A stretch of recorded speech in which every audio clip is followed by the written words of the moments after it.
How about we make the school's $1 million cookie recipe? My mama worked in the school cafeteria for 40 years and drove a school bus for 30 years. I found this recipe in her handwriting and I thought, well, let's make it. I used to like the school's cookies, so we'll see how this turns out, okay? This makes a lot, so just keep that in mind. You're gonna start with 2 cups of shortening, Crisco, and 2 cups of butter, 4 sticks.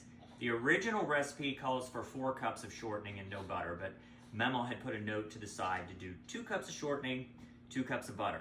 So we're going to mix that first and let that get combined. All right, you just want to get it combined a little bit. Remember, your butter needs to be room temperature, as does your shortening, if you keep your shortening in the refrigerator. Some people do. Go ahead and make sure everything is incorporated. I have my little spatula here. So the next thing we're gonna do, we're going to add 2 cups of light brown sugar and 2 cups of white sugar. So I already have that in a bowl. So I'm just gonna put in a little bit at a time and start mixing it.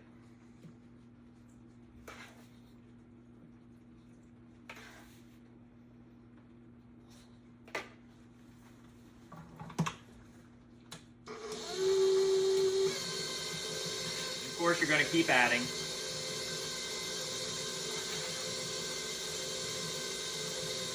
Go ahead and let that beat until it's combined well and smooth. We're going to add 4 whole eggs. Sometimes when I do things like this, I put 1 at a time. This time I'm just putting all 4 at once. We'll see what happens.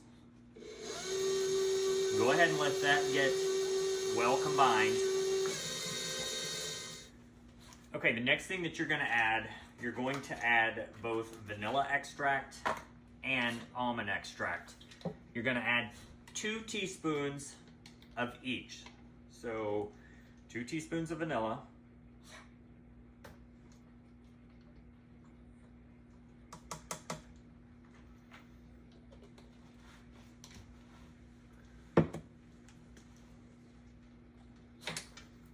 2 teaspoons of almond,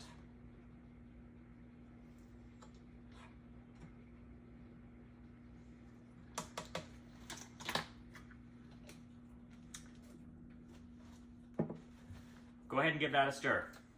Here's the part that I'm not sure how it's going to fit in here.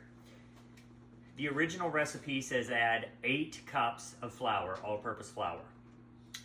Next to it, Memo wrote, Rosie puts 10 cups. Rosie worked in the cafeteria with Memo and they drove school buses together. Not that you care, but Rosie drove bus 51 and Memo drove bus 8.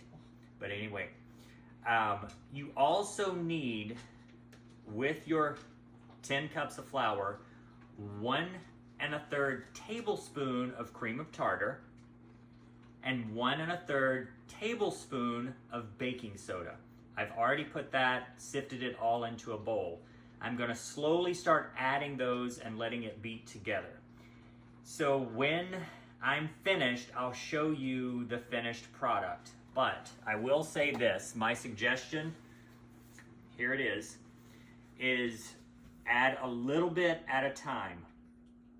And then if it starts looking as if it's going to overflow in your mixer, you may have to do it by hand. Or you could half the recipe, the whole recipe. But I'm just gonna start by putting some in here.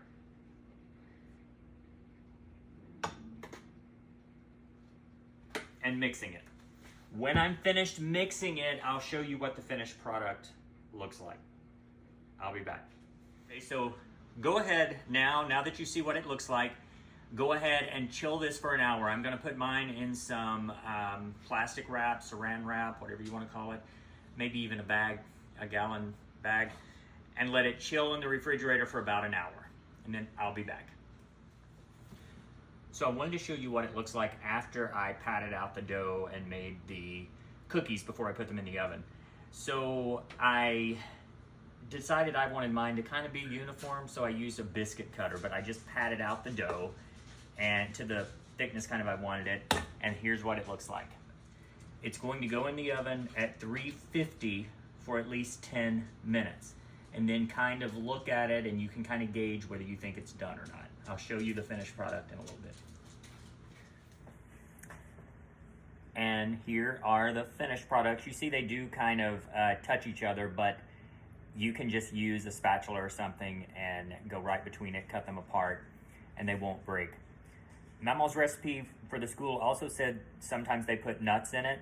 I didn't put any nuts in it. If I remember correctly, sometimes Rosie put raisins in it even, but I didn't want to put any of that. But you could put that if you wanted to. So if you try it, I hope you enjoy it.